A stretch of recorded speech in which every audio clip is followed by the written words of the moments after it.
Happy birthday to you.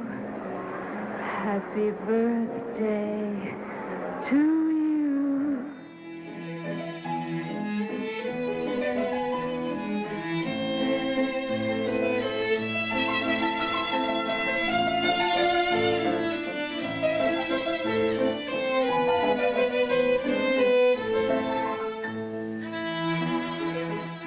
Welcome to Cineversary, a podcast that celebrates a milestone anniversary of a masterful work of cinema. Each month we extend happy birthday wishes to a different film currently observing a joyous jubilee, from a 20th all the way up to a 100th anniversary. This is your devoted host, Eric Martin, creator of the Cineverse blog and moderator of the weekly Cineverse film discussion group. And if you've just discovered our program, welcome. If you're a regular listener, we are thrilled you've returned. It's that time of year, a time when our eyeballs traditionally turn to the tube for some feel-good holiday fare, a period when It's a Wonderful Life, Home Alone, Miracle on 34th Street, Christmas Vacation, A Christmas Carol, Elf, and other perennial favorites dominate our screens and entertain us with laughs, sentimental scenes, and nostalgia for bygone times. But there is one seasonal film that arguably outshines them all, or at least it has over the past 4 decades if you consider how often it's been aired and viewed over that time. A Yuletide picture that has become the go-to watch between Thanksgiving and December 25th for most Americans since the Reagan administration. And that film is A Christmas Story, directed by Bob Clark and originally released on November 18th, 1983. In this episode, I'll carefully parse this cherished work with the help of a special guest. So this month I'm joined by Andrew Scahill, a film studies professor at the University of Colorado, Denver, known for his Christmas movies class. Andrew and I will cover this film from soap to fudge, exploring why this picture remains timeless and deserves celebration 4 decades later, how it became a pop culture phenomenon, and much, much more. But as is customary here on Cineversary, we like to get our listeners up to speed on the backstory behind each month's chosen film before we commence with the Yak Fest. So for some needed context, we turn to our trusty pals at Wikipedia. A Christmas Story is a 1983 American Christmas comedy film directed by Bob Clark and based on Gene Shepard's semi-fictional anecdotes. It stars Melinda Dillon, Darren McGavin, and Peter Billingsley. Widely considered a holiday classic in the United States and Canada, it has been shown in a marathon annually on TNT since 1997 and on TBS since 2004. The film, which received positive reviews from critics upon release, was shot partly in Canada and earned 2 Canadian Genie Awards in 1984. In 2012, it was selected for preservation in the United States National Film Registry by the Library of Congress for being culturally, historically, or aesthetically significant. The screenplay for A Christmas Story is based on material from author Gene Shepard's collection of short stories, In God We Trust, All Others Pay Cash. 3 of the semi-autobiographical short stories on which the film is based were originally published in Playboy magazine, while others were read by Shepard himself on the radio. Shepard wrote the screenplay adaptation with Bob Clark and Lee Brown. That's Shepard himself providing the film's narration, and Shepard, Brown, and Clark have cameo appearances in the movie. You can spot Shepard playing the man who directs Ralphie and Randy to the back of the Santa line at the department store. Meanwhile, Brown, who is Shepard's wife in real life, she plays the woman in the Santa line with Shepard. And Clark plays the Swede. He's the neighbor the old man talks to outside during the leg lamp scene. Interestingly, Bob Clark had said that Jack Nicholson was considered for the role of the old man, but Clark expressed gratitude that he ended up with Darren McGavin instead, who later appeared in several other films by Clark.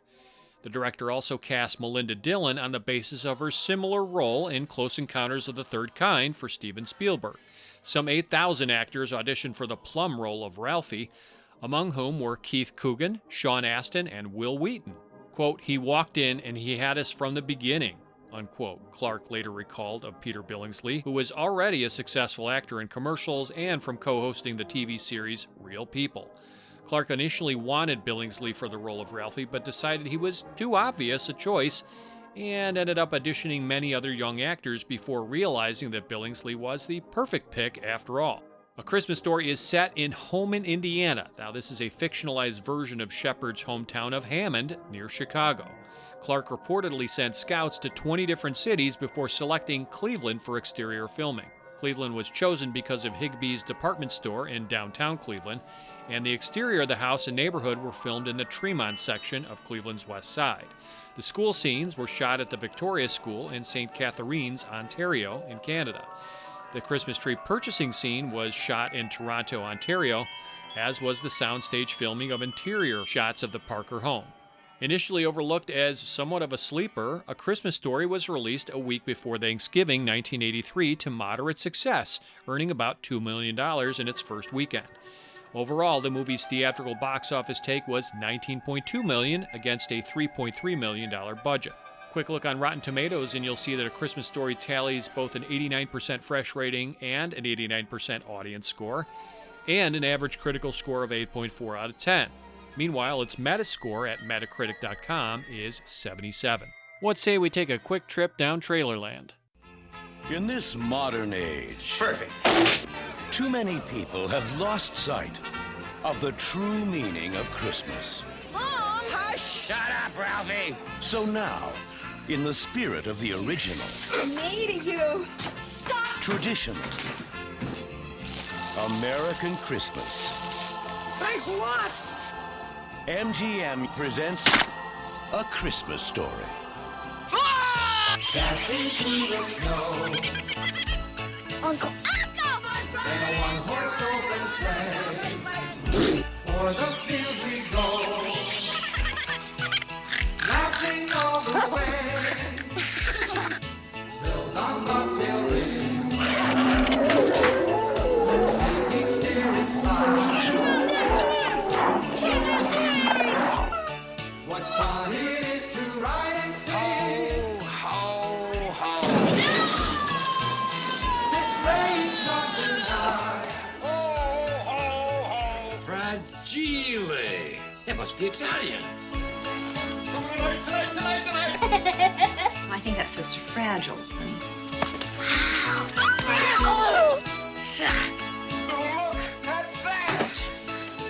A Christmas Story. Come on! The movie that pulls off Santa's beard. Oh, wow. And unwraps the secrets Didn't I get a tie this year? of the original, traditional, He looks like a deranged Easter bunny. 100% two-fisted, red-blooded, It's smiling at me. all-American Christmas. A Christmas Story.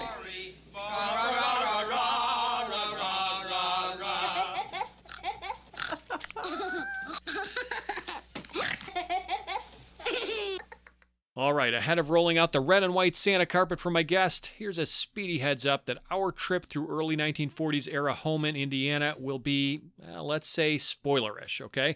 Put another way, if you're one of the handful of people who hasn't yet experienced A Christmas Story, you know who you are. This is your chance to de-virginize your eyes and view it prior to the plot point revealing discussion ahead.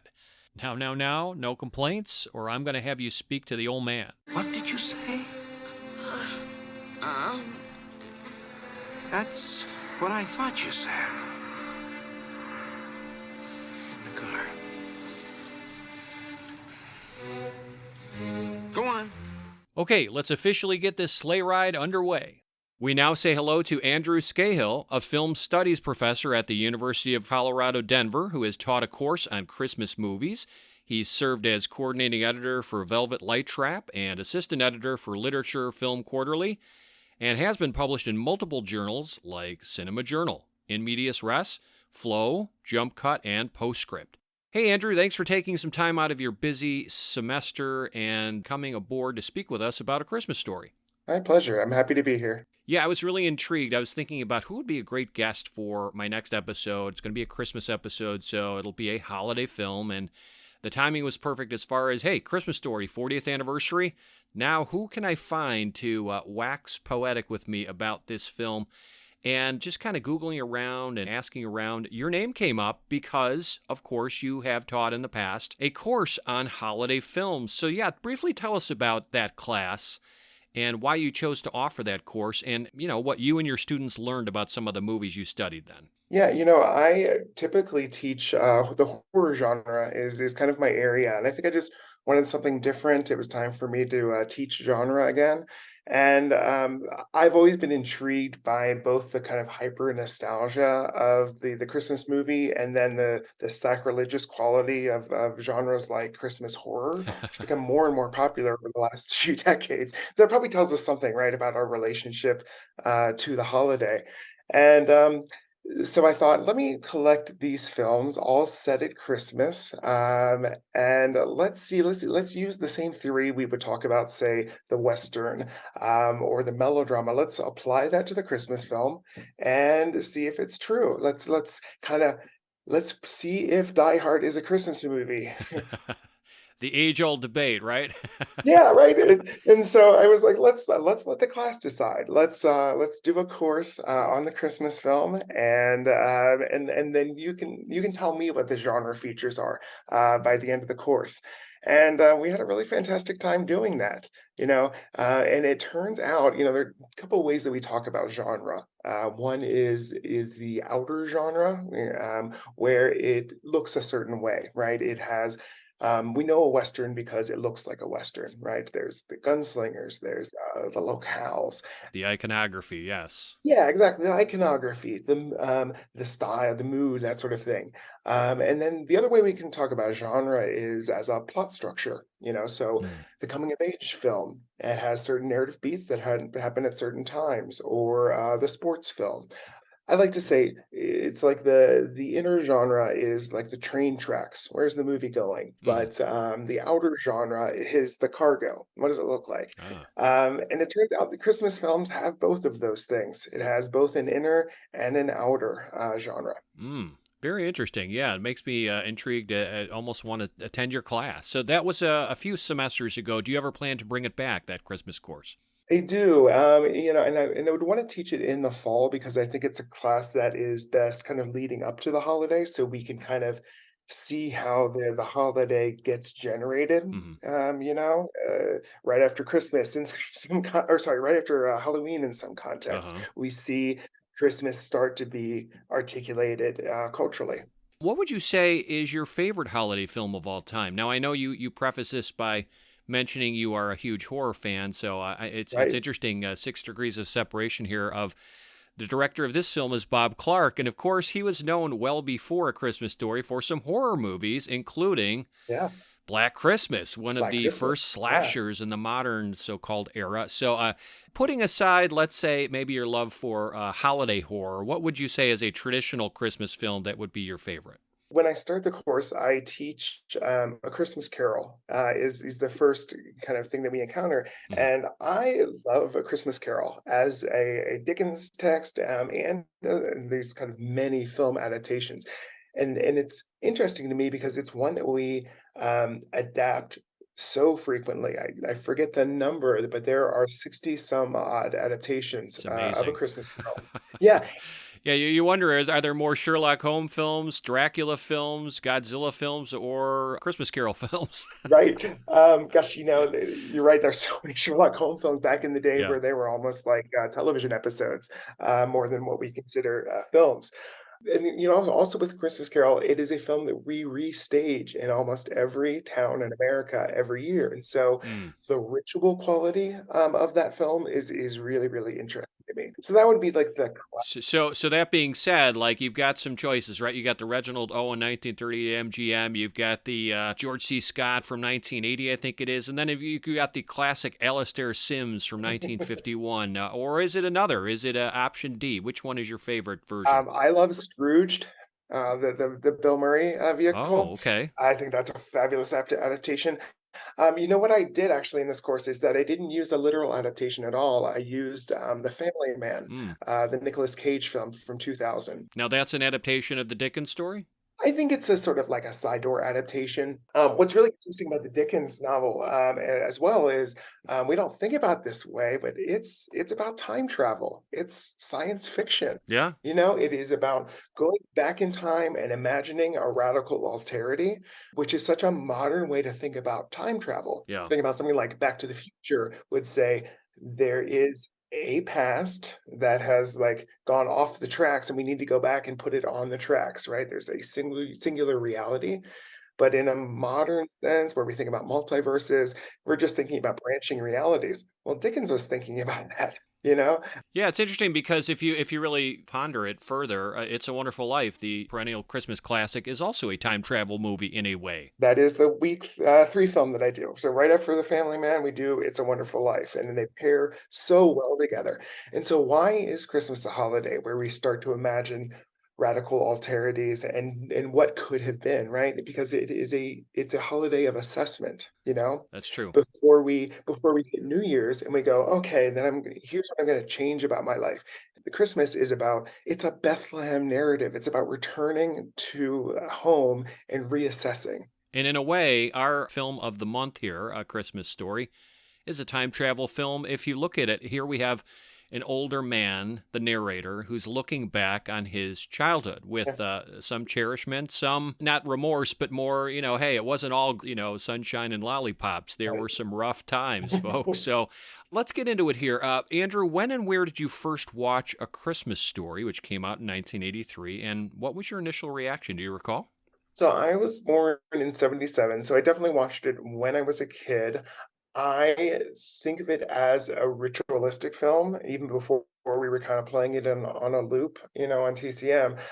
It was one of those that you did kind of pop in the VCR every year. So I was thinking about this when we first talked about this film, and I can't place a specific memory, but I know I was a really little kid Okay. because by the time I was a teenager, it was already kind of like solidified as a ritual. Established, So yeah. I'm gonna say probably 7 or 8, I probably saw this film. I was probably, like, right around the age of Ralphie, you know? Close to Uh, Ralphie, yeah. yeah, And you think it was a VHS pop in, huh? It wasn't necessarily a cable watch, maybe? I'm pretty positive, and in fact, I feel Yeah. like I can imagine the clamshell case that it came in, that I believe Right. was plastic rather than, like, a sleeve. Yeah, I kind of recall this too. Now, I didn't own the actual tape because we weren't rich and tapes were very expensive. But, Yeah. I remember from the video store, I think our video store, I think they actually gave you the case to take home too. It wasn't like the Blockbuster generic Mhm. case. We had a mom and pop video store.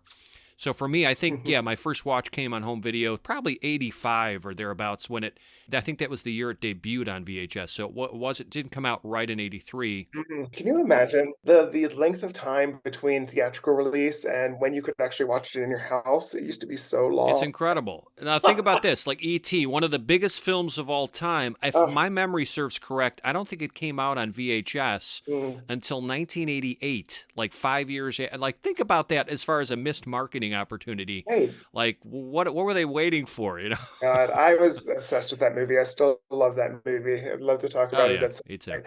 It's interesting because there are some similarities you can make a Mhm. case between Yeah, Christmas Story and E.T. just in terms of maybe some of the filmmaking techniques. We'll get into this in a little bit. yeah. But I appreciate your recollection of watching this and what age you were. Again, I was certainly a teenager, but it may not have even been a Christmas season watch. It could have been a rental, like I don't know, late summer. For all I remember, I don't think it was tied to a December sit down. But I remember finding it pretty damn funny and memorable as a retro film, right? Mm, Especially considering that I've always been a huge fan of old time radio. mm, And I've always been fascinated by, the World War II period, especially the scenes where Ralphie's listening to the radio really struck my interest. The brilliance of the picture didn't sink in, Andrew, until probably mm. the third or fourth viewing. I was a little too young to really appreciate some of the writing and Right. the brilliant, narration. But when it became clear A Christmas Story was something special, it was a little later, I think particularly by virtue of its screenplay and Mm, its sentimentally tinged, sardonic tone as a comedy, punctuated by that fantastic voiceover narration. mm. So now it's a Yuletide watch that I don't revisit quite as regularly as my favorite, which is It's a Wonderful Life. But I got to tell you, it's not far behind as a dependable film friend this time of year. How about you? Do you revisit it often? It has been a few years, so I have to say I probably moved on to other, Christmas rituals, Mm. but it was one that I was happy to reintroduce into my viewing. Sounds like you're a fan. Obviously, you wouldn't be here if you weren't. But it's maybe it's worn out its welcome a little bit, and you're giving some other entertainment a try, right? And Could maybe you'll be. come back to it down the future. Yeah, absolutely. This is a film I would watch with my parents, if that makes any sense. Okay. And there would be other Christmas films I would watch watch with my friends or just by myself. Hmm. Maybe you'd sit down with a viewing of Bad Santa with your buddies or something. But this Right. this movie, yeah, Christmas Eve with your folks, that sounds like a heartwarming get together with mom and dad. I remember my mom used to quote the allure of glowing electric sex in the window, right? It's so many great lines. Holy smokes, it was 6:45. Only one thing in the world could have dragged me away from the soft glow of electric sex gleaming in the window. And it used to be this sort of like object of exchange, I guess, between my family members, like trading lines from references. So that was your gateway dialogue throwdown that you guys would share. It was your currency by which you exchanged your love for the movie. Yeah. There's so many quotable lines from Oh, this, yeah. but yeah, it's interesting because I don't think I have one, but again, it's infinitely quotable because of the brilliant writing. Hmm. Gene Shepard, who actually does the voiceover narration. So that's the voice you're hearing, the author himself. What a fantastic voice, too. Now, what I admire is once in a blue moon, you'll have somebody who loves this movie so much they can actually recite syllable for syllable what the old man is muttering in his profanity-laced tirade when he goes down to the furnace. And it's so funny. Like, if you put the subtitles on, which I did this most recent rewatch, obviously they're approximating the four-letter words, and they're keeping it PG or even G for the viewers. But people who can quote that, now that's impressive. Oh, blast it! Toot, blurg, rattle, sprat, hammer, flirt, you blocker, rattle, beast, jerk up, rat! Bottom, sack, butt, ratter, bottom, brother! In the heat of battle, my father wove a tapestry of obscenity that, as far as we know, is still hanging in space over Lake Michigan.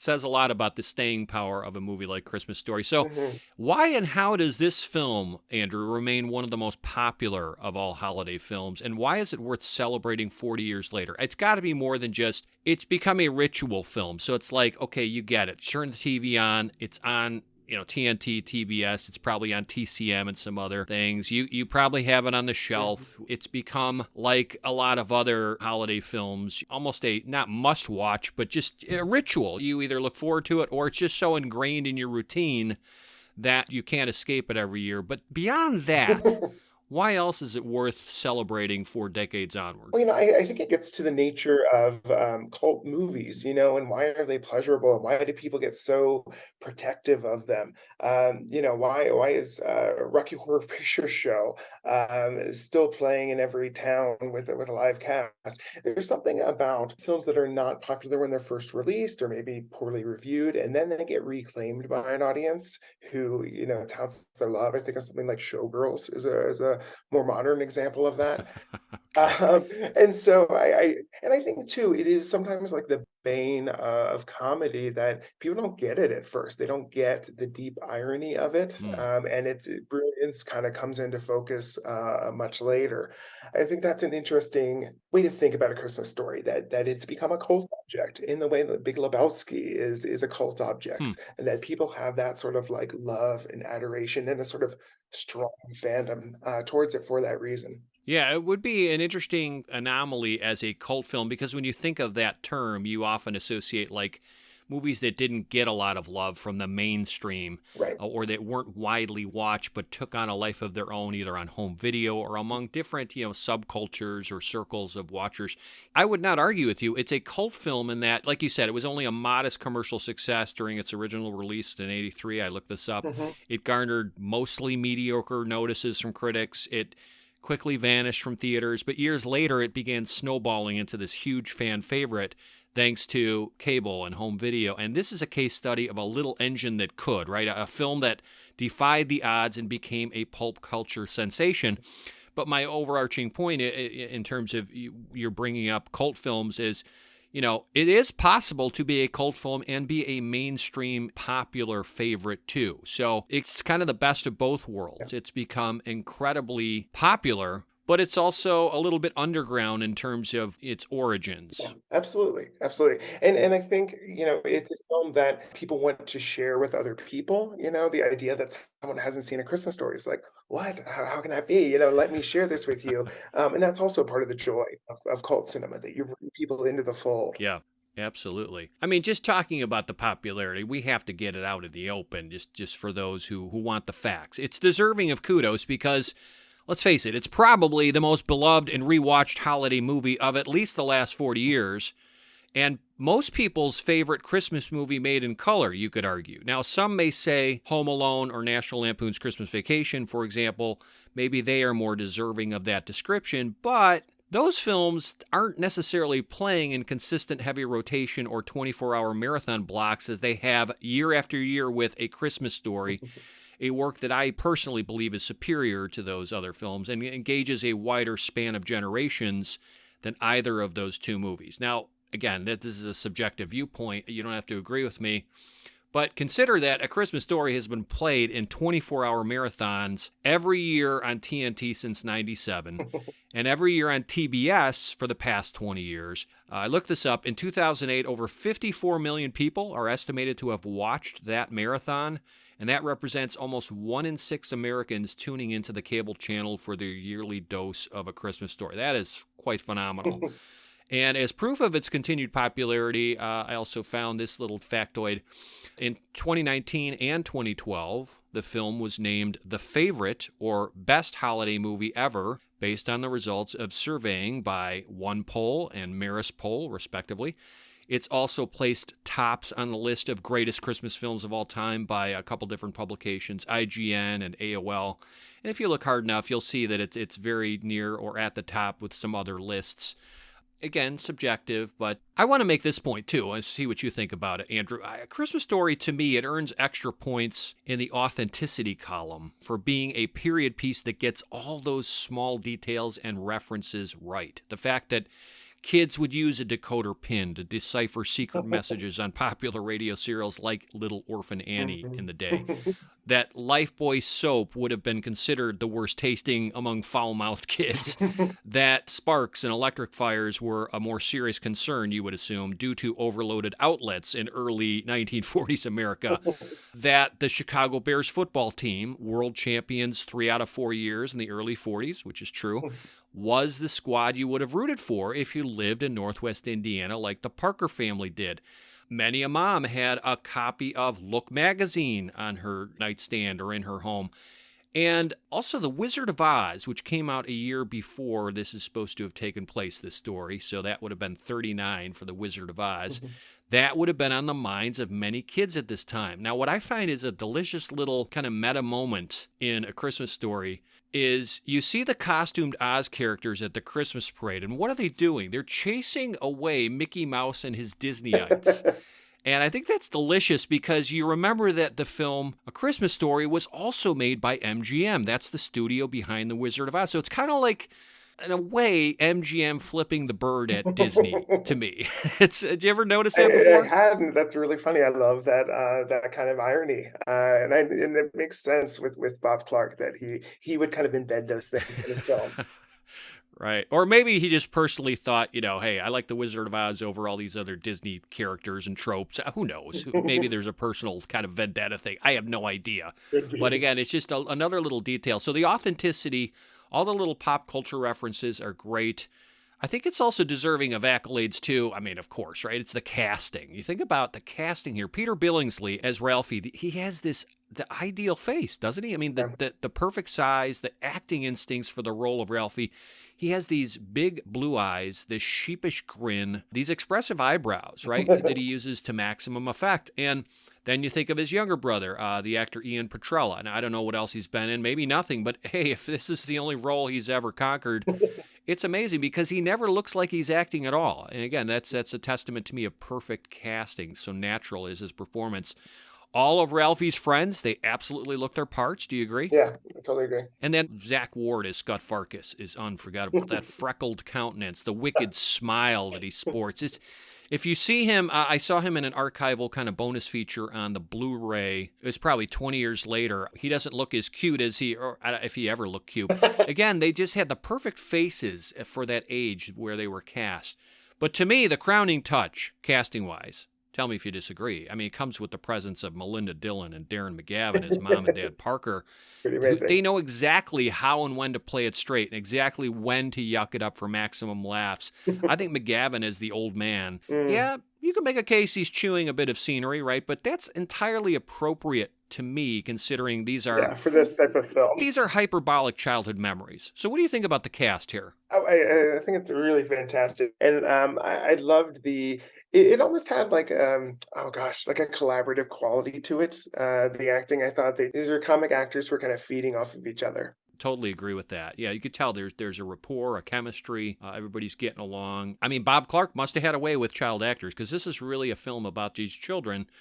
And it's not easy to direct children. I'm not a film director, but you read some stories, you hear anecdotes. It's not easy, especially if they're younger than this. So not too bad. That 9-10-year-old kind of sweet spot, and you get really good, well-cast actors. Maybe it's not as hard, but it's still, you have to elicit really believable performances, and that's not easy. So yeah, I don't know. From everything I understand about the production, yeah, it's a lower budget. It's a bit rushed. He's got to get stuff done quickly. And again, that could be challenging with younger actors. But boy, I can't think of a dropped performance, a missed cue, a missed opportunity where somebody didn't really act or look the part. It all came together. Absolutely. It also has one of the all-time great lines in movie history, doesn't it, Andrew? This film, which is a fantastic running gag throughout the film. You'll shoot your eye out. Yes. It's got among the greatest movie villains ever in Scott Farkus, the town bully.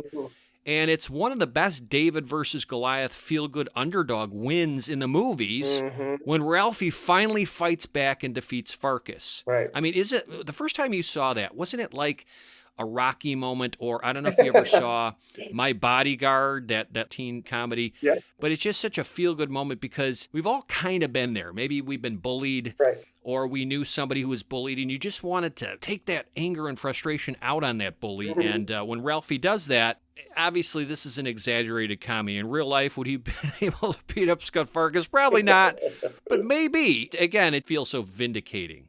Yeah, absolutely. And I was around this age when I watched it, so it's a really kind of like potent fantasy for me. Like, I'm not going to do it, but I could. If I found that little wellspring of anger, I could also, attack my bully. But that's part of the pleasure of cinema. It's identity tourism. You get to live out fantasies from the safety of your seat. Yes. So we're always literally projecting right onto the screen. So again, you were a younger age. I was a teenager when you first saw this, and so many of these beats really hit home. All of these different vignettes, they can touch you in different ways, and that's one where you can relate as a kid. Yeah, absolutely. Right? Because everybody's had that circumstance or seen it or observed it or whatever. You bring up something that I think is part of this film's enduring quality is that it's vignette driven. This is how we watch movies. We remember them in pieces. And this film really enables that. It's almost like a series of skits or like a set of short stories. That also explains why it's playing on a 24-hour marathon. Because it doesn't require, if it doesn't require your rapt attention. I think it's a film That's true. that is perfectly designed to be on while you're cooking Christmas dinner. Yeah, and the fact that, like you said, there are these different vignettes or episodes kind of strung together, if you will.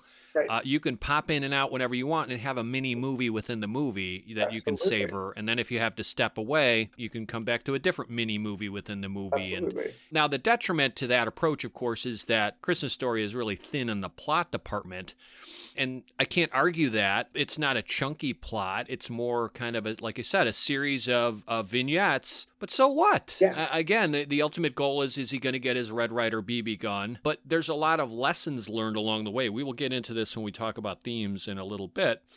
But yeah, so I think part of the secret of the movie is these are digestible little movies within the movie that can be savored unto themselves. Absolutely. And it's also how memory works. I don't remember, a full plot structure of when I was 8 years old, but I do remember moments, and I might be able to put them in order. Sure. That's just how you remember things. Yeah, no, that makes sense. Right, exactly. This is a movie about memories, and they can be exaggerated memories. They can be filtered through the prism of time and age. So Yeah, maybe they are a little bit over the top or exaggerated or a little bit implausible, some of the things. But again, it's a fun way to tell a story. We'll get into this more in just a bit. I want to talk about what gives this film its staying power, its longevity over the past 4 decades. Now, especially considering, Andrew, that this is a story set in 1940. That's 83 years ago, and was also released 40 years ago. So is it simply blind tradition, comfort viewing of a film we've seen so often that we can't help but revisit that explains the evergreen appeal of A Christmas Story? Or is there something more at work here? What would you say? I think it's worth thinking about just the nature of nostalgia. It's we call it like a golden era mythology. Okay. It's this idea that things today are complicated, but then they were simple, and we all think that because in a lot of ways, as children, we were sheltered from the realities, and Mhm. so to a person at the age of 8, the world does seem simple, or more simple, I would say, than those actually living it in adulthood. And so we're always kind of like thinking back to our childhood, and every generation says things were so much simpler when I was a kid, right? Yes, makes sense. Absolutely. I call it the big backyard effect. Like if you revisit the home you grew up in, which you probably don't live in anymore, everything was bigger when you were younger. And then you check it out as an adult, you revisit and you realize, no, it really wasn't that big.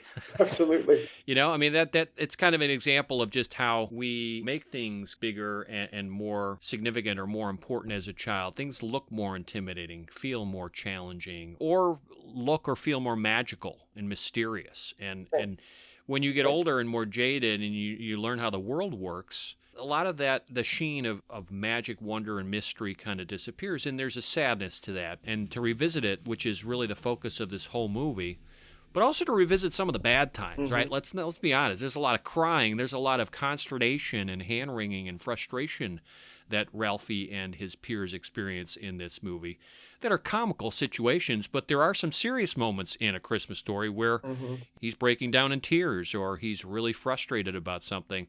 Looking back as an adult, putting it in context, these are small, trifling, insignificant things in the vast scheme of your life, but not when you were 9 years old. They were the whole world to someone like Ralphie, which I think, as you said, it kind of speaks to us. It takes us to that nostalgic place.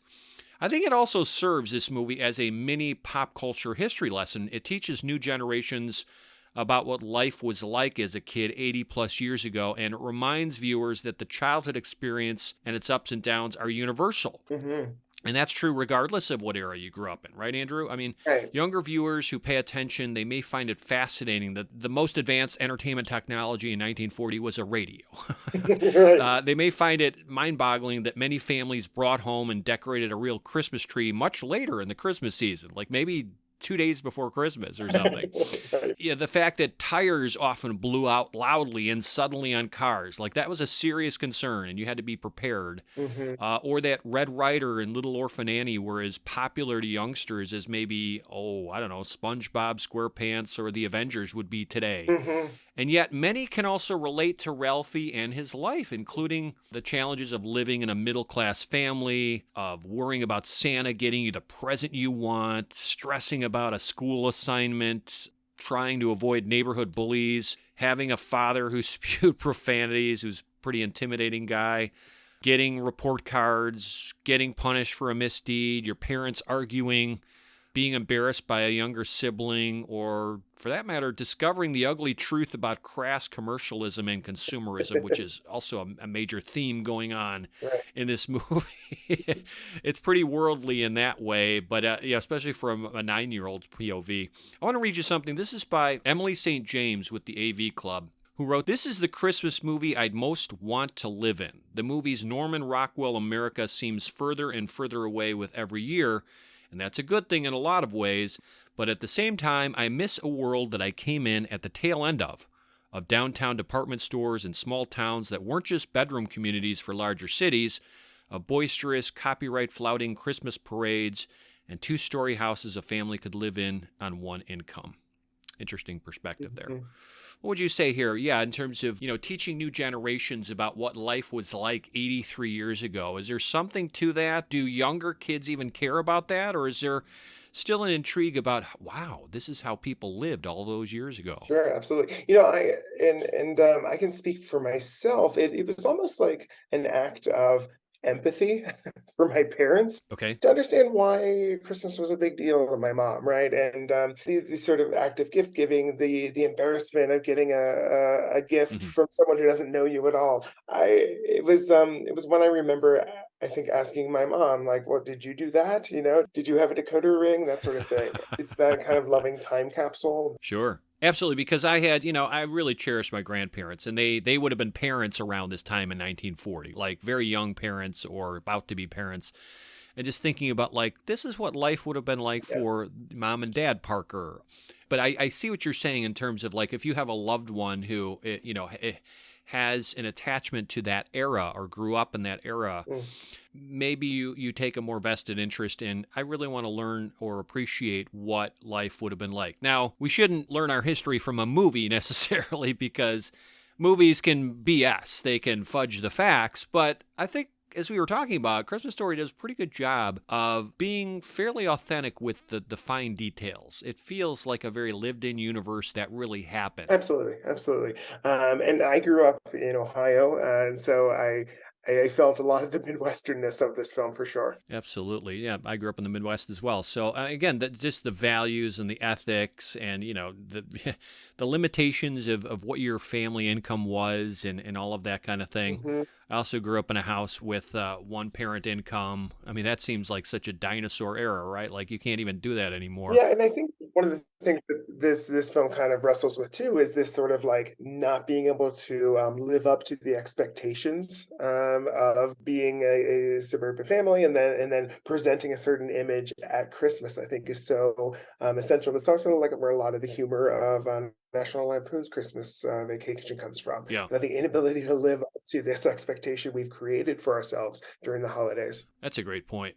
I think Christmas Story also remains a cut above in the holiday cinema subgenre, perhaps because it's refreshingly postmodern in its tone and its sensibilities, while also being traditional in its themes and intentions. Mm, Maybe put another way, it's sentimental yet cynical, right? It's nostalgic yet streetwise, mm. but it's not overtly so in any of those departments. Now, you ruminate on how the film's department store depiction of Santa, kind of the centerpiece scene of Christmas Story, this guy's certainly not sweet. That scene is not touching or precious. Or you think about how there is no saccharine scene involving Ralphie having maybe a transcendent moment of spoken kinship with his father. Now, there's a little bit of a heartstring tug when his father says, "Hey, what's that over in the corner? There's a present over there." And you kind of feel like, wow, like that's a sweet connection there between his father, this guy who Yeah. has remained so intimidating, so curious, so idiosyncratic to Ralphie throughout the story. But it's not like they have some big speechifying moment of spoken kinship. And you ponder how the boy characters, they're often cute and innocent, but they're sly. They're precocious for 9-year-olds. They often use adult vernacular like old man and smartass, son of a bitch. They demonstrate a prepubescent interest in the opposite sex, and the proof of that is we see Ralphie fondling his father's leg lamp. So a 9-year-old, like, he seems pretty precocious there, and also, if you really think about it, Andrew, Ralphie proves to be an undependable friend. He abandons Flick twice. Right. He rats on Schwartz, and Schwartz didn't even do anything. Mhm. There's little sentimentality to be found in these and other examples, I would argue. Yes, maybe it is a feel-good movie. You can call it nostalgic, but saccharine sentimentality, I think, is an ingredient that's missing here, and I think that's the right thing. I think that if you pour on the heartstrings too much, the audience loses a lot of appreciation for a movie like A Christmas Story. Right. What do you think? Yeah, I like that you describe it as both postmodern and nostalgic, and I think that those are impulses that we can have simultaneously in our head. I can have problems with the holiday, with its crass commercialism, with its classism, with its Judeo-Christian weight, but I can also be nostalgic for it, right? Because it's when the family gets back together and when Sure. we reconnect, and on the heels of a holiday where we think about what we're appreciative of, I think it is a holiday where you get to return to those roots. For that reason, I think it's a really fascinating film. Like, as you mentioned, kind of like finding that line between both nostalgia and critical distance. That's well said. Yeah. I mean, we can agree. Clark and his collaborators, they wrap things up in a tender, poignant bow by the conclusion. I mean, they'd leave us feeling good. It's a Christmas movie, after all. Yeah. But many of the vignettes are colored by, I would say, hilariously sarcastic quips, tinged by the sardonically articulate insights of that narrator, who is the now adult Ralphie, a man who is looking back upon this cherished time in his youth with a fondness that's nevertheless framed within the aged lens of experience. He's being honest in his reminiscences, but we can discern that Ralphie, the grown-up, he acknowledges that a lot of the things he found wondrous and mysterious as a child actually can be more easily understood now. So the wizened and older Ralphie, I think he yearns for those simpler, happier times, as we can as well. But he relays how being a kid was often more frustrating and disappointing and confusing, unfair, downright frightening. Here, I'm going to read you another quote by that same guy, St. James.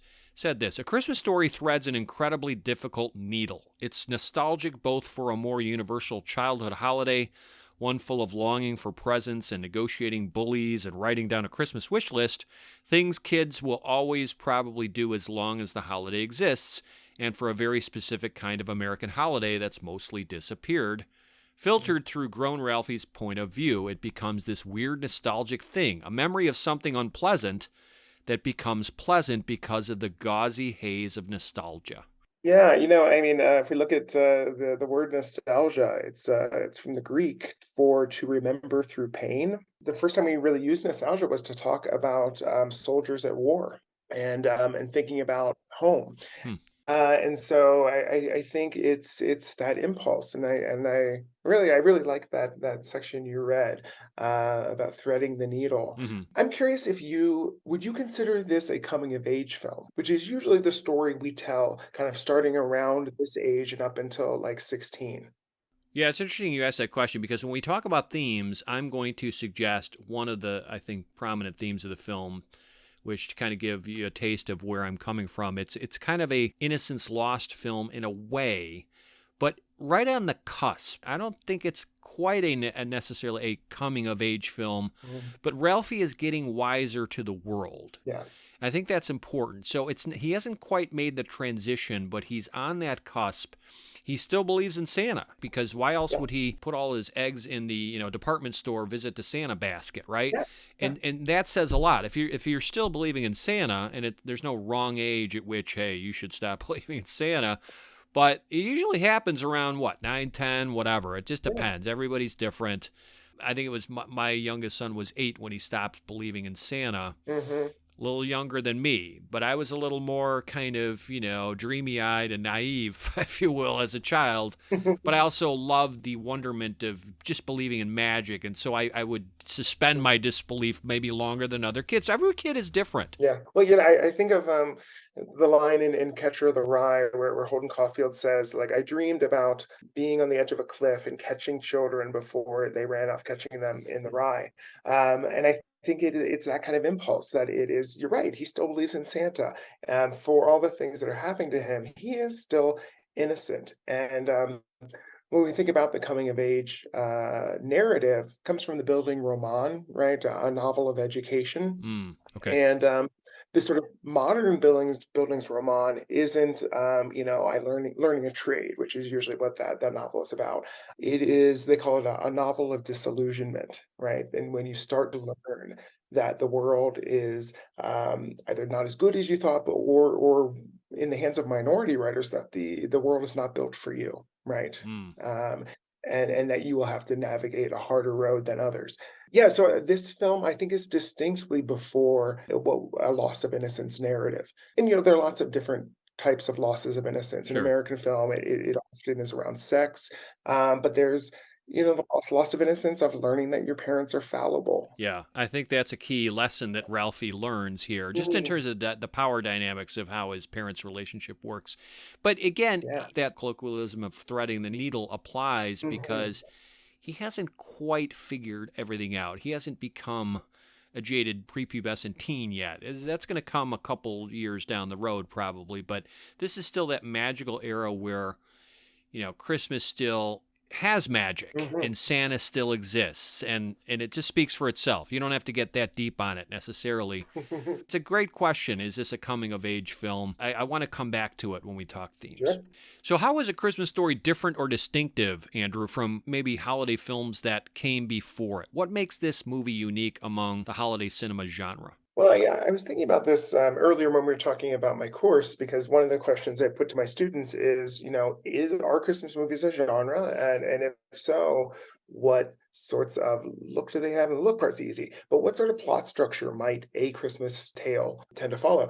And and it's important to start with A Christmas Carol because it turns out that most Christmas films are conversion narratives, which is what A Christmas Carol is, right? Yeah. That it is converting a cynic into to someone who believes in the social contract, someone who has empathy, that sort of thing. So the most of those films are about turning the individual who doesn't believe in Christmas or doesn't believe in love, and turning them into someone who believes. And so that's a really kind of generative point for this genre is a belief in Christmas, Rudolph, love, family, that sort of thing, and a return to normalcy. But as we mentioned with the Christmas story, he starts with belief and ends with belief. And so it seems to me more a film about stasis, I would say, or things being preserved than it is about things changing. Yeah, that's a very interesting analysis. And again, we can thank Dickens for so many of these,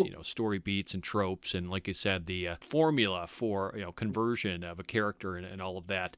It's interesting. And now that I think about it, I'm glad you introduced this concept briefly. I just want to touch on that. Yeah, it's not a conversion narrative in the classic sense. Ralphie firmly believes in Santa and the magic of Christmas, but it's being told by the older Ralphie. Mhm. And so maybe the older Ralphie would privately acknowledge, look, I don't believe in Santa anymore, and Right. I'm a grown-ass man, and, look, I know how the sausage is made when it comes to the Christmas season, but I kind of want to go back to that time when it was a lot simpler and I just blindly believed in this stuff and it just felt great. So it's almost like a conversion narrative in reverse in a way to me, Yeah. where I don't think he's trying to convince himself, but maybe he's trying to convince the audience, don't be so quick to grow up. Mhm. It's okay to hold on to the wonders and magic Mhm. of childhood, but also acknowledge that you got to be a little streetwise too. There's a lot going on around the edges here Mhm. where you could be taken advantage of, like by bullies or,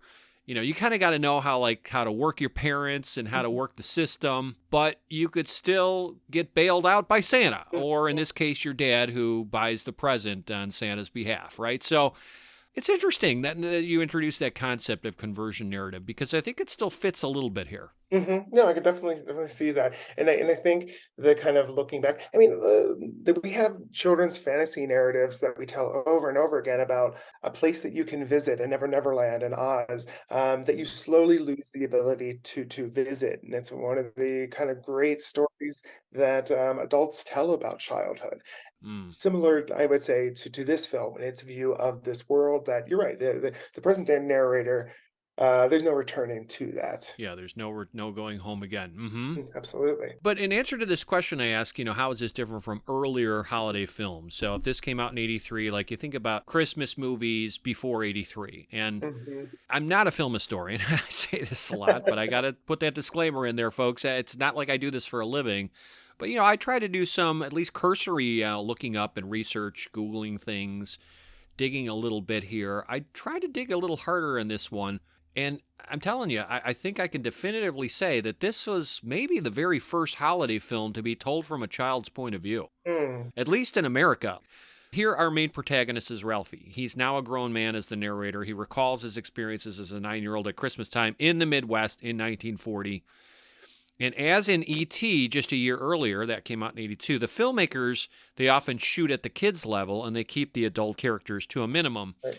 Here I want to read you, this is by Michael Walsh, an essayist with Nerdist, Mm. who said, Most famous Christmas movies rail against the commercialization of the season, but that's what makes A Christmas Story so different.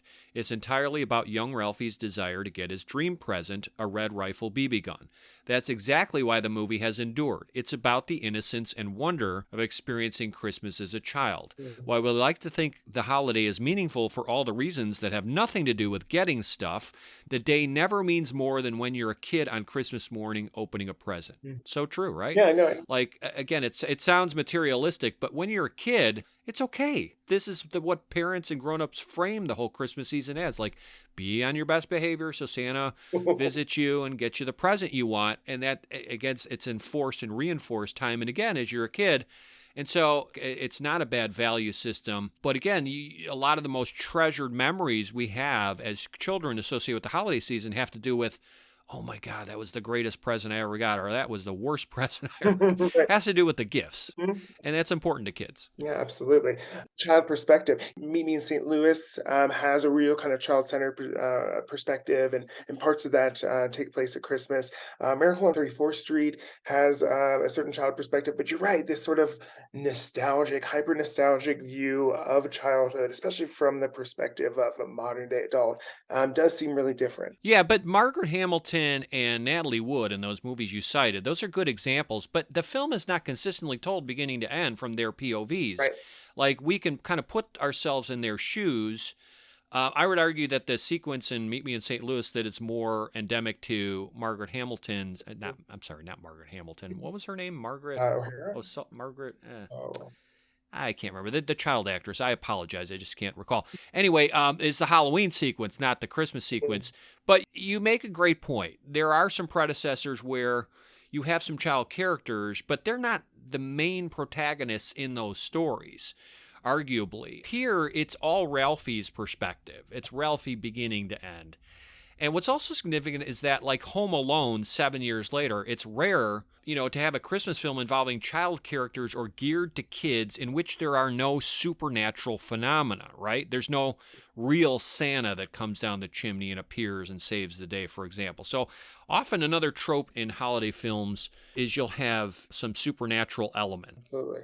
And in 1983, it was arguably the most significant film set during and themed around Christmas. Get this, since Disney's Babes in Toyland. That came out in 1961. That was a musical that no one remembers, no one rewatches. You can make a case that the last cherished holiday film before A Christmas Story was actually White Christmas from 1954, starring Bing Crosby. Were there Christmas-themed films between? I looked them up, okay? I didn't do an exhaustive research, but you look at some of the major lists, and yes, there are some films overseas, in other countries, a few examples here and there, but I'm telling you, American movies, there was a long drought where there really weren't a lot of Christmas films. I'm not counting things like Black Christmas or twisty kind of things from other genres. I'm talking about a major film set during and themed around Christmas. So, yeah, there had been a long gap between Christmas films. So this is another way in which this one stands out. And how is it different from other films before Christmas movies? Unlike many of those holiday pictures, this one is less driven by plot. We talked about this. It serves more as, this series of vignettes strung together, many of which have little to do with Christmas. Yeah. What happens in the studio system essentially collapses at the end of the 1950s. And we see the rise of this new brand of filmmaker who were trained in film schools. It's the Sex, Drugs, and Rock and Roll generation, Easy Rider, Bonnie and Clyde. Right. And so a series of films that were very critical of nostalgia. And I would argue that Christmas films tend to crop up during conservative periods, during times in which the kind of cultural zeitgeist it's in the word conservative. It's sort of backwards looking. It imagines that the best moments were in the past, whereas progressive eras tend to think our best moments are yet to come, right, in the future. And so I think Christmas films really feed that more conservative impulse of nostalgia and imagining a better time in the past. Wow, that is excellently articulated and something that I didn't even think about, but it makes sense. And it would also stand to reason then, based on your argument, that the 80s, you saw this resurgence of Christmas films, of holiday pictures. And again, not to get political, but again, this is the era of Ronald Reagan and George Bush Sr., where you have a more conservative political America. And maybe if you believe in the theory you just espoused, that makes sense why films like A Christmas Story and then Santa Claus the movie and National Lampoon's Christmas Vacation and Scrooged and even Die Hard and some of these other holiday themed pictures would have taken root. And at the same time, this is an era where corporations have basically rescued Hollywood. And so you have the rise of conglomerates who own department stores and movie studios. And so that encourages studios to make films that we call them toyetic, right? That they are easily merchandisable. And so that's also kind of at play with the rise of the Christmas film in the 1980s. Yeah, and then of course Home Alone, this huge phenomenon in 1990. Many will point to that as their favorite or whatever. That also is within this wheelhouse too. Yeah, I like that theory, and I think there's a lot of weight behind it. Can you think of any works that might have been inspired by A Christmas Story? How about things that came after this? Well, I mean, I think Home Alone's a good place to start because I think they both sort of exist in the same world of what is pleasurable about the children's film. What sort of fantasies does it provide? And one of them is this idea of being a child in the kind of absence of adult authority and how they actualize and that it is the fantasy of children are actually much more resourceful than we give them credit for, because I was when I was a kid. Yeah. And there are big things happening in your life when you're a child that you can't sort of depend on adult authority to fix for you. And it's that period of having to solve problems on your own. And that is part of that process of childhood. That makes sense that a film like Home Alone would be a natural kind of inheritor of that mantle and taking a cue from A Christmas Story. You also can't ignore that a TV series like The Wonder Years would have been an obvious, descendant of A Christmas Story, because again, you have the adult voiceover narrator who's telling the story of his childhood. And let's face it, Christmas Story came first, and it's only a few years after this film that Wonder Years made its debut, so I think that's a direct descendant. Also, Jon Favreau, the director of Elf, has cited A Christmas Story as a major influence on that movie and his work, his style too. And Bad Santa, you think of that film in terms of like the whole trope of an unlikable Saint Nick, which would have started from A Christmas Story. I can't think of an evil Santa Claus before. Those are the only ones that really come to mind. Can you think of any others, or have we kind of exhausted that point? I'm thinking about other kind of nostalgic Christmas movies that look back to an earlier time. Something like Edward Scissorhands, I think would be a good example of that, which is kind of told through the perspective of an elderly Winona Ryder, and imagining this sort of real transformative experience. I haven't seen that in so many years. That's not a Christmas themed film, though, right? I think it's most of the film is kind of set during that period. And it does transition a little bit. I think of it as a Christmas film. Oh, interesting. Okay. Well, that's a good example then, yeah. Any others before we move on? Because again, I can't think of any others. Those are the ones that come to mind immediately. Yeah. All right. Well, A Christmas Story actually has 3 direct sequels. The first one is called It Runs in the Family. That was also directed by Bob Clark, and that was released in 1994. Then there was A Christmas Story 2, released straight to DVD in 2012. There was A Christmas Story Christmas just last year. It debuted on Max. There have been 2 American Playhouse features on PBS, 2 TV film adaptations using Gene Shepard's narration and the same characters from the 1983 film. I'd never heard of these before.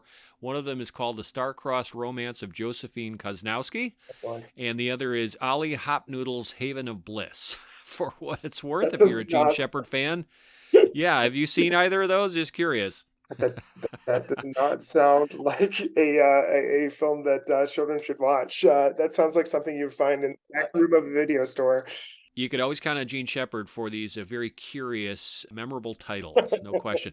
In the year 2000, there was also a stage play adaptation of A Christmas Story.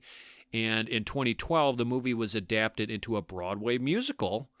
And in 2017, that musical was aired live on Fox. So these are all examples of how this film has had legs. It has stayed in the public consciousness for better or worse. I got to admit, I've not seen any of these. Any of the things I just mentioned. Have you? Have you watched any of these sequels, for example, like Christmas Story Christmas? No, I have an aversion to direct-to-video, anything. With you. But it's really funny to me just thinking about this film's own sort of anti-commercialist stance. Look at the sort of crass commercialism generating all of these sequels and reiterations. It's fascinating. Yeah, absolutely. But I'm a cynical guy. Like, sequels usually suck. And especially if it's been many, many years, in this case, almost 40 years between the film and its most recent sequel, I just don't have a lot of faith that it's going to be any good. But, shouldn't judge a book by its cover. I get it. So maybe down the road, after some glasses of spiked eggnog, maybe I'll indulge in some of these sequels. We'll see. You feel like they wouldn't keep making them unless there was a market for us, right? And so this tells me that someone is watching them, right? That they look at the past success of this, iteration, and they're going to do it again and again. But I think it goes to, gosh, when I teach genre, I ask my students, that genres are always on the kind of border between repetition and innovation, right? You want the same experience, only different each time. And so are there certain genres that are more prone to repetition? So think about like the Hallmark Christmas film. I don't think anyone's, the Christmas rom-com. I don't think anyone's going to those films for a new plot line, something they've never seen before. No. And so there are certain genres, I would argue, that are kind of cinematic junk food, right? That we go in expecting a certain experience. Sometimes I use contract theory to talk about genre, that when I go to see a film that has been advertised as a certain experience, action, horror, what have you, I expect to have that emotional experience, and I judge the film kind of based on whether or not it fulfills that experience. And yet there are certain genres, horror, which is one reason I like it, or the mystery film, that if I can predict the killer in the first 10 minutes, then that's not fun.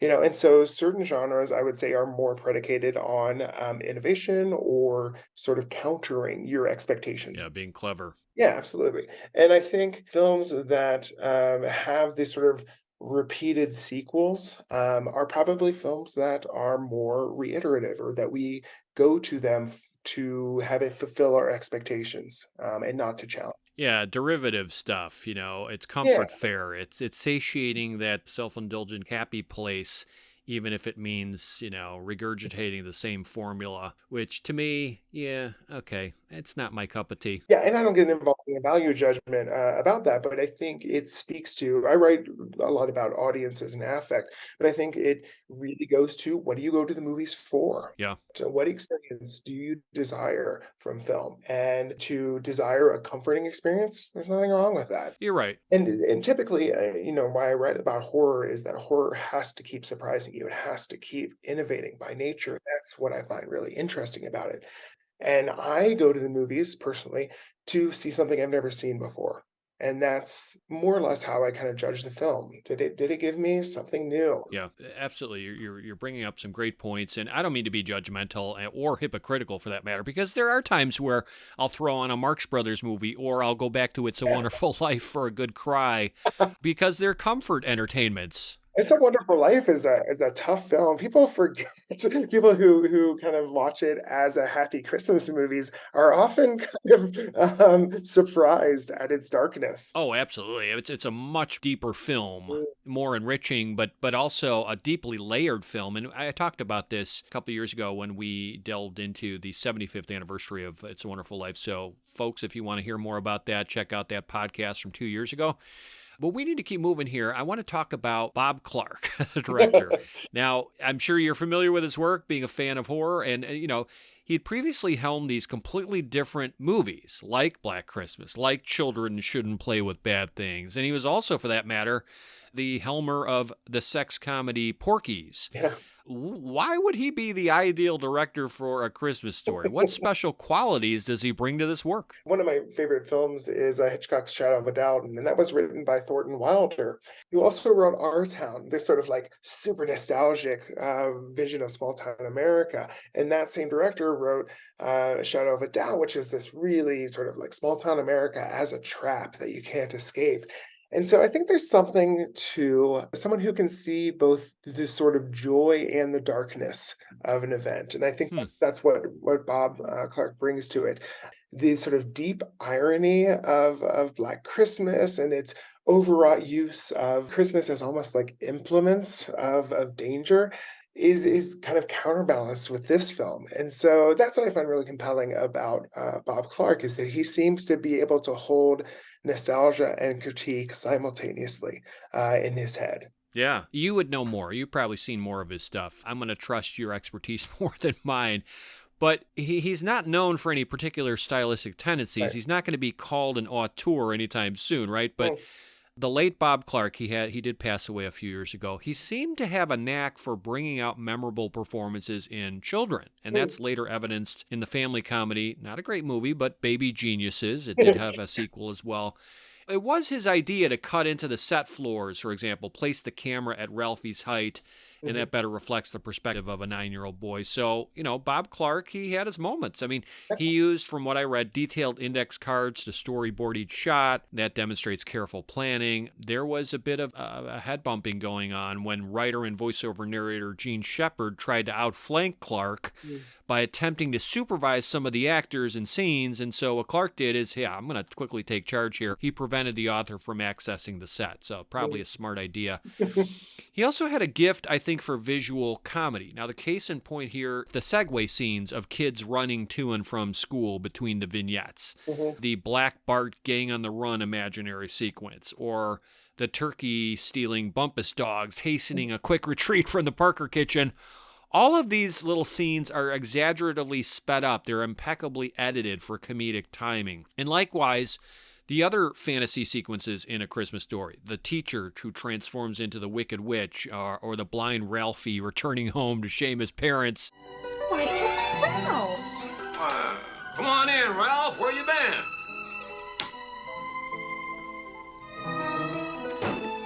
Why, he's carrying a cane. What is it, Ralph? What happened?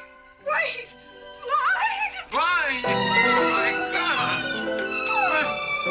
Ralph, is it something we did? What brought you to this lowly stage? Ralph, please tell us, no matter how it hurts. What did we do? No, I can't. Oh, please, Ralph, I must know what we did. What brought you to this? Please. Please. Please? It was? Yes. Yes. So poisoning. I think they're equally effective, funny bits, and it's also a nice touch, Andrew, to have Ralphie break the fourth wall, sneak a rascally smile to the audience after he convinces his mother that an icicle broke his glasses. Right. He knew how to do comedy. Yeah. And even if this was a one-off, I get it. Baby Genius is a bit of a comedy too, but yeah, maybe he should have done more of this kind of stuff because he seems to have a knack for it. Yeah, I think the career of Bob Clark and how we talk about him says a lot about auteur theory, which is kind of like the dominant mode of film studies, my field, and say like the 70s and 80s. And we've abandoned it mostly. We talk about film much more as a collaborative medium right now. I mean, the whole reason we have auteur theory as a dominant mode is because film studies was trying to make its appeal to the academy that it was as deserving as literature of academic studies. And so literature would say, we have our Shakespeares, we have our Melvilles. And so film studies wanted to do the same thing. So they said, we have our Orson Welles, we have our Hitchcocks, right? We have our Howard Hawks. But, two big problems with auteur theory. One is that certain genres really get relegated to the margins. So comedy is not talked about in the same sort of gravitas as someone who is a film noir auteur. And so that's a big problem with it, is that we don't consider comedy as academically worthy as other genres. And then the other big problem is that it tends to favor repetition, particularly repetition of style. So that Hitchcock is an auteur because his films look a certain way, or John Hughes, his films look a certain way. Whereas Mhm. filmmakers like George Cukor, who made films in just about every genre, but his films don't all look the same. Yeah. Or someone like Danny Boyle has made a film in just about every genre, and we don't talk about Danny Boyle as an auteur. For me, I think versatility should be the metric by which we determine great filmmaking, Yeah. rather than I'm able to put my stamp or my signature on a film. The Michael Curtiz effect, if you will, where you're dabbling in different genres, and that shouldn't be held against you. Absolutely, Mhm. absolutely. I would love to critically reassess the career of Bob Clark.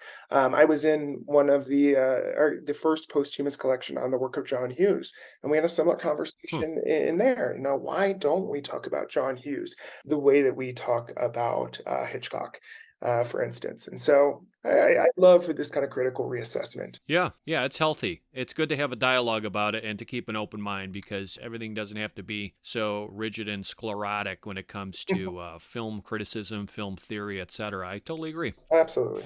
What obvious and not so obvious themes or messages can be mined from A Christmas Story? I would love to talk a little bit more about the film's kind of qualified critique of consumerism. Yeah. Because as you said, this is a film that sees a lot of value in gift giving. And often in Hmm. these films, the monetary gifts are taken away, and we have this sort of gift of togetherness. It's the gift of the Magi, right? But I do think that this film sees something wrong with this sort of department store world of Christmas. Hmm. I'm curious to get your thought on, to what degree do you see this as an anti-consumerist film? Yeah, it's interesting because let's face it, the value systems here, I'm not saying they're skewed or wrong or whatever, but obviously when you're 9 years old, you value what present you're going to get under the tree. Right.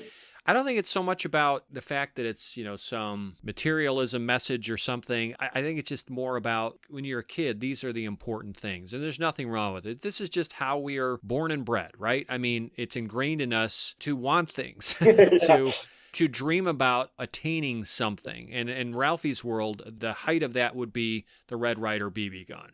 And in the next year, when he's 10, it's probably going to be something else. Right. But there's nothing wrong with that, especially as a child. Ideally, parents teach their children that you shouldn't want things all the time. You should try to give of yourself and, think about helping people and all of that. But this movie, to its credit, it stays within a certain worldview. Mm.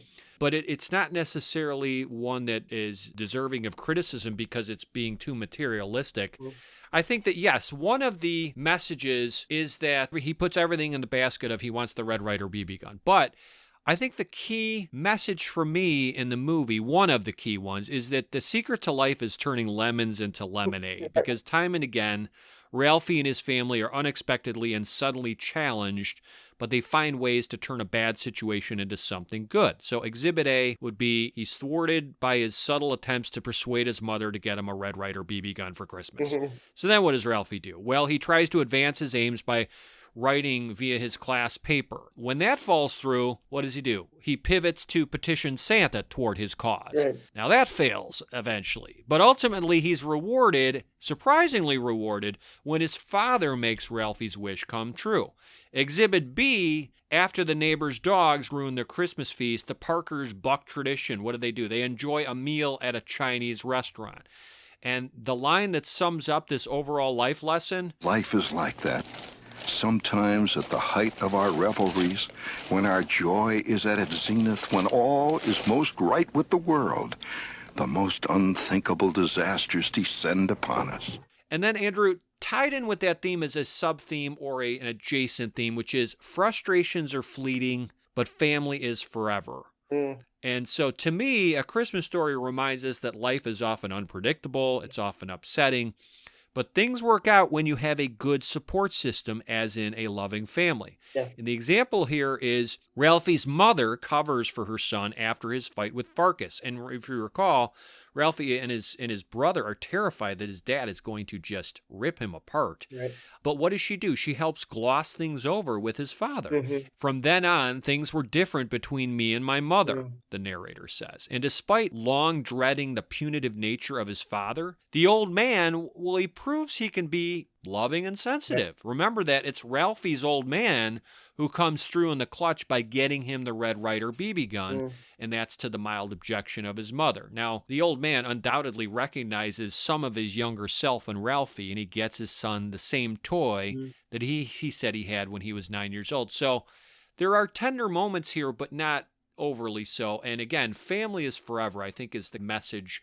And Ralphie gets a newfound appreciation, I think, not only for his mother, but his father. Yeah, I totally agree with that. And, what I've always thought that sequence where they lose their turkey and have to go to the Chinese restaurant it's almost like a tableau parody of the really famous Norman Rockwell painting, but it's repetition with difference, and that's part of the pleasure with it, is that yes, we can't live up to these expectations that we create for ourselves to create this perfect holiday, and yet this is the thing he remembers. Yes, of all the kind of Christmas memories, this is one of them that stuck with him. It would be a great story for the rest of his life. I mean, Absolutely. it's trifling. It's insignificant in the grand scheme of Ralphie's adult life, I would imagine, but it's a wonderful story. There was this year, guys, where I had to, my family took us to a Chinese restaurant on Christmas Day, and here's what happened. Chopped off the head of the bird at the table. Right. Absolutely. At these kind of great moments, we have these challenges, but it's ultimately the challenge and how we responded to it seems to be what he's remembering. And that's part of it. The film's, I think, gauzy joy. No question about it. So getting back to what I said about Innocence Lost, we can agree to what degree this is an Innocence Lost story or not. But I think it's really about how Ralphie learns how the world works and how every childhood eventually matures into adulthood. You ponder on the eloquent voiceover narration from a grown-up and a more sophisticated Ralphie. And that reminds us that we're being shown two perspectives here, the POV of a 9-year-old, but it's filtered through the weathered lens of a grown-up who is wistful about his past. Yet, I think he's expressing a worldly sarcasm disguised by florid language, Andrew. The young Ralphie is wise to the commercialism around him, and he's more perceptive to those power dynamics that drive his parents' relationship I was mentioning. We knew darn well it was always better not to get caught, he says, and it's no surprise that he conjures up a lie about an icicle breaking his glasses. Why? Well, to avoid having his BB gun confiscated and to avoid hearing, "I told you so," about shooting his eye out, as most kids would do. Yet Ralphie is still young enough to, as I said, believe in Santa Claus, to put his trust in St. Nick to deliver the goods. This story depicts, to me, that precious pivotal age when blind belief and childhood fantasies, they didn't yet surrender to the plausible realities and more critical thinking that would come with later years. If he's disillusioned towards anything, it's not Santa. It's the idea that a company will send you a great gift. And so he gets the decoder ring, and it's just, for a promotional ad. But at the same time, that's also what his parents are experiencing, right? That his father's promised some major reward, and he gets this tacky gift.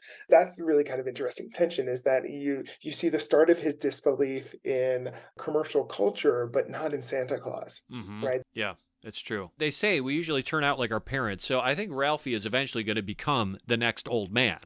He's already on his way with the profanities, right? Right. That seems to be one of the closest we get to like a coming of age, right? Is that he utters a cuss word, right? That seems to be one of those moments in his reflection. Absolutely. So again, the apple usually doesn't fall far from the tree, and the old man, for as cantankerous and idiosyncratic and intimidating as he can be, he's not a bad guy. Right. He does treat his family well. He's a good provider, and he's an efficient guy who gets stuff done. You can aspire to a lot worse than the old man. So I think he's on the right track in a lot of ways. Yeah, absolutely. 2023, we've got the 40th anniversary of A Christmas Story. I say every episode that birthdays are a time for giving presents, only it's the fans who continue to receive the gifts when a beloved film marks a milestone year. So, Andrew, what is A Christmas Story's greatest gift to viewers? What would you say here? Gosh, I think it is kind of memorializing a time. I think we haven't talked about the sets of A Christmas Story, but I can remember. I think it was 2 years ago. There was a Christmas tour coming around where you could visit a recreation of the set of a number of Christmas films. Wow. Elf and A Christmas Story was kind of the centerpiece. So I think that is sort of adding and even like generating some of the vocabulary of Christmas time and what it looks like and what we remember from it. What about you? Well, I thought about this long and hard. An official Red Ryder carbine action 200 shot range model air rifle.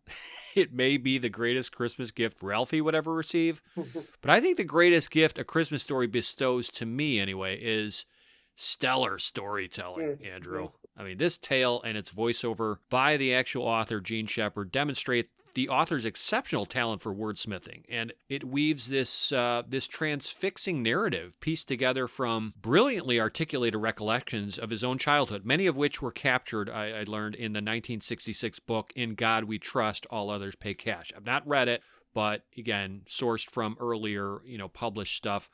And some of these stories, I guess, they became legendary tales he would famously share on the radio decades ago. Now I'm really intrigued reading about this because I want to find some of these. Maybe they've been recorded, maybe they've been preserved. I'd love to hear his voice reading some of his works. But again, Gene Shepard, right, this remarkable linguistic skill he has, the Seinfeld-like observational humor, the penchant for relaying relatable yarns that underscore life's many ironies, life's many foibles, otherwise routine occurrences that become bigger fish story kind of moments through the prism of fallible memory and deservingly front and center throughout this film. Imagine for a minute here, Andrew, A Christmas Story stripped of this audible storyteller. Imagine Bob Clark says, this guy ticks me off so bad, I'm not even going to use him.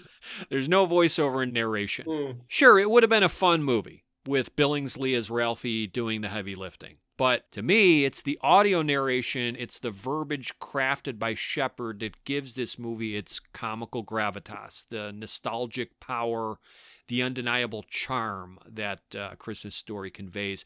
His disembodied presence is also crucial to better appreciate one of the key messages of this work, as I said, which is kind of a loss of innocence. Because, Andrew, without that voice, we aren't reminded how important it is to cherish our childhood memories, both good and bad memories.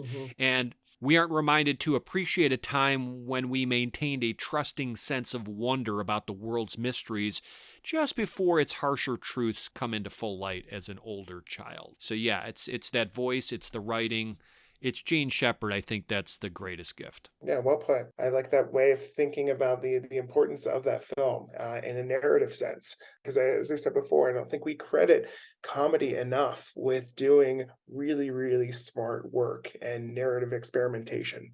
Absolutely. Thinking about this film and the set that I toured, I knew that this existed, but outside of Cleveland, there is a Christmas Story house. Yes, I saw there was a featurette on the Blu-ray about this. Now, again, this is shot 20 years ago, so I hope it's still up and running. Have you visited it? It's interesting to me. I haven't, but I think it's interesting to just think about like what types of films inspire mechas. As a kind of experience. Yeah. Well, you would think like the Myers house from Halloween.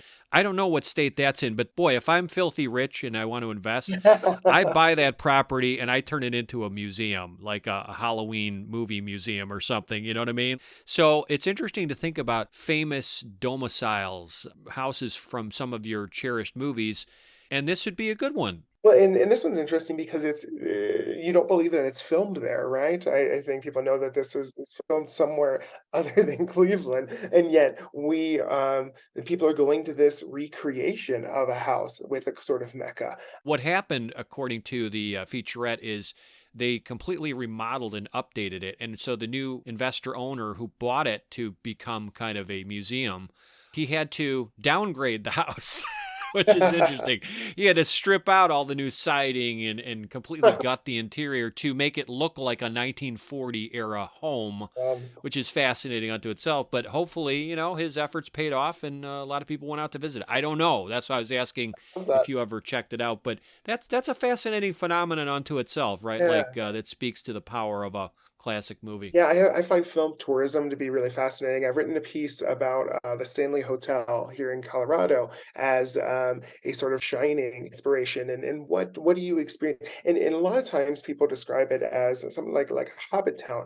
It increases your experience of the film itself and your sort of immersion within it to go to the space in which it was filmed. Yeah. I had the fortune of visiting where a lot of The Birds was shot by Hitchcock in Bodega Bay outside of San Francisco. And that was really fascinating to revisit some of those locations and things like that. So I get it, that whole kind of phenomenon and the intrigue about it. If you're a huge enough fan, make that journey, make that mecca to some of those places because it gives you a great feeling, that nostalgic feeling of, wow, this is where they shot it. And one thing I love to do is actually like line up my camera with the shot of whatever the setting was, and you're literally standing Sure. where the cinematographer. That's fun. Selfie right on the same spot. There you go. Exactly. That's a must. So, Andrew, is there anything you're currently working on that you would like listeners to know about? And for that matter, is there anywhere our listeners can go to connect with you online or through social media? Yeah, absolutely. So I'm on X, formerly Twitter, as Andrew Scahill. I have a website, adscahill, SCAHILL.com. Right now, I am working on something that's been really personal to me since COVID, called Rainbow Cult. And this is where I'm kind of combining my love for movies with my love of drag and love for live performance, where I'm staging movie screenings that have live acts kind of incorporated. Wow. So drag performances as characters, or when we do Bring It On, I have a cheerleading troupe in the movie theater. For Death Becomes Her, we throw a dead celebrity ball. Oh, cool. And so it is the antidote to kind of what we talked about before. You can watch any movie you want to in the comfort of your home. To me, that's TV. That's not cinema anymore. Yeah. The film going is about sitting in the dark with other people, gauging your reaction against them, and especially in the case of cult movies, really sort of sharing. I encourage our audience to quote along, sing along, whatever they want. Really inspired by Rocky Horror Picture Show, where it's participatory, because that's what I miss about going to the movie. I'll bet, yeah. I think most theaters now think an upscale cinema experience is a more comfortable recliner, right? It's a model of passivity. It just puts me to sleep. Yeah, and I want to go the other way. So we did The Fifth Element last night with drag performers as the characters, and Oh, cool. and Wow. it was what a blast! So much fun. So is this something the public in your area can look up and attend, or are these private things? I just No, curious. this is we just did a show last night at Meow Wolf, which is a great venue here in Denver. So absolutely open to the public. But what I've been doing is, we just do one performance. I liken it to you may listen to an artist on Spotify, but going to their live concert is a completely different experience. And so Sure. this is for me like the live concert version of movies that people love. Are these events like listed on your website if people are curious or interested, or how would they find out more about them? Absolutely. So we have a website, rainbowcultshow.com, on Instagram, Rainbow Cult Show. And I'm looking now to kind of franchising this out to other cities. Wow. So if any of your listeners are interested in bringing Rainbow Cult Show to your city, please get in touch with me. Because really all I need is a venue and a drag performer. So the future plans I have for this are to do things like do Mean Girls in a high school auditorium, Okay. or do a Sister Act in a church. So that's kind of make the venue part of the experience. Yeah, that sounds fantastic. Great idea. I appreciate that, Eric. Well, I wish you the best of luck with that, and we will keep following those pursuits. So, yeah, keep up the great work. Andrew, if your classes are as much fun as this conversation was, I'm going to have to enroll next semester at the University of Colorado, Denver.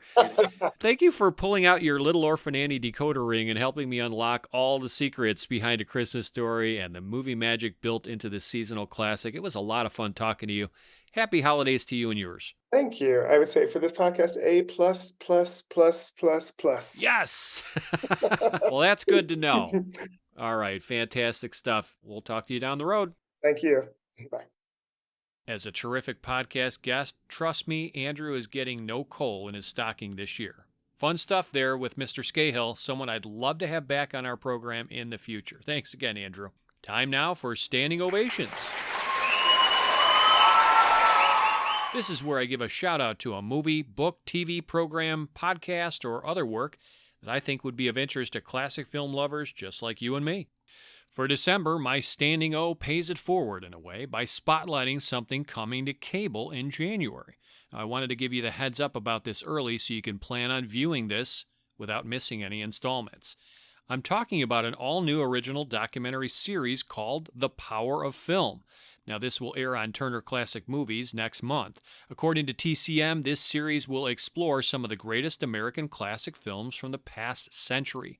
Hosted and curated by Howard Suber, he's a renowned UCLA professor emeritus and co-founder of the UCLA Film Archive. Each 40-minute episode will dive deep into the art of storytelling by examining the defining principles and inner workings of beloved films. TCM goes on to describe The Power of Film as going far beyond an online masterclass by intertwining Suber's structured framework, teachings, and insights with nearly 50 dramatic movie scenes to create a uniquely engaging narrative through humor, emotion, and human experience. So be aware that new episodes will premiere every Thursday beginning January 4th at 8 p.m. Eastern. That night's episode, titled Popular and Memorable, it's going to explore how a large proportion of the most commercially successful American movies are quickly forgotten, yet a tiny fraction are truly memorable, lasting from one generation to another. And looking ahead to episode 2, that's dubbed Trapped, it will examine how the most memorable movie stories are generally about the loss, sacrifice, and ultimate triumph the central character must engage in to escape their trap. Future installments will investigate character relationships, heroes and villains, the power of paradox, and love and meaning. And that's as much as we know so far about this highly anticipated series, but hey, it's enough to whet my appetite and hopefully yours. So be sure to tune in to TCM's The Power of Film, which kicks off in early January. Did you know that Cineversary has its own website? That's right, we actually now have a vanity URL that's easy to remember, which will take you to a freshly designed portal where you can quickly access the latest episode of your favorite podcast, as well as all of our previous installments. Now it's a lot easier to spread the good word about our show to your friends and family. You simply tell them to visit Cineversary.com. Pretty simple, right?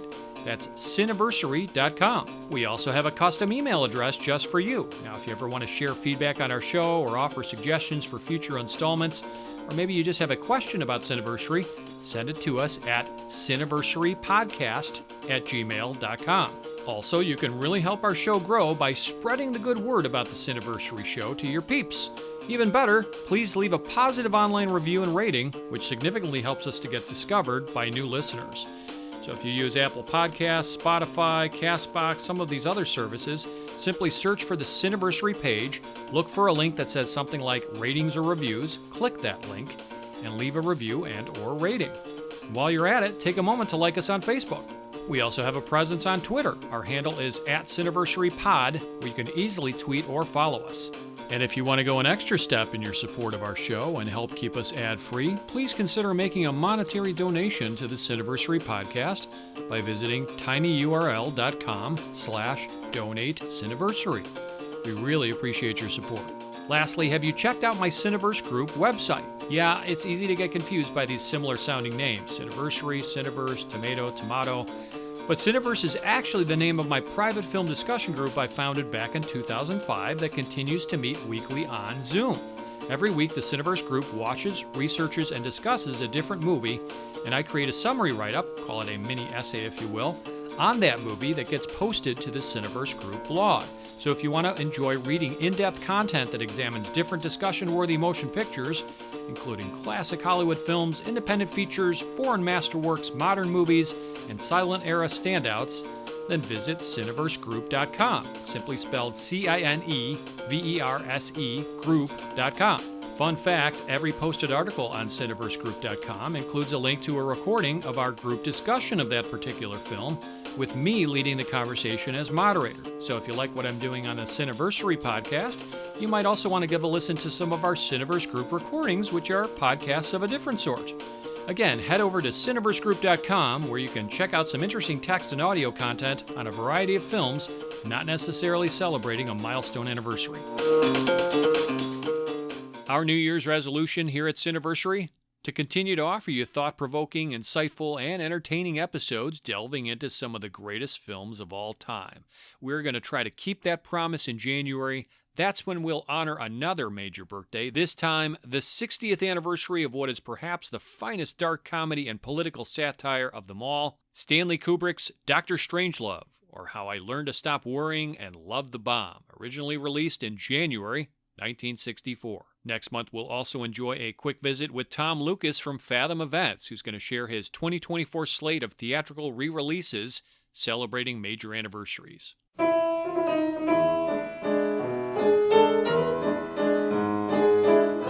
Until then, this is your humble host, Eric Martin, reminding you to butter up that popcorn, live a big screen surround sound life, and cherish those classic movies, because they're not getting older, they're getting Ralphier. Thanks for giving us a listen, and happy holidays, everyone.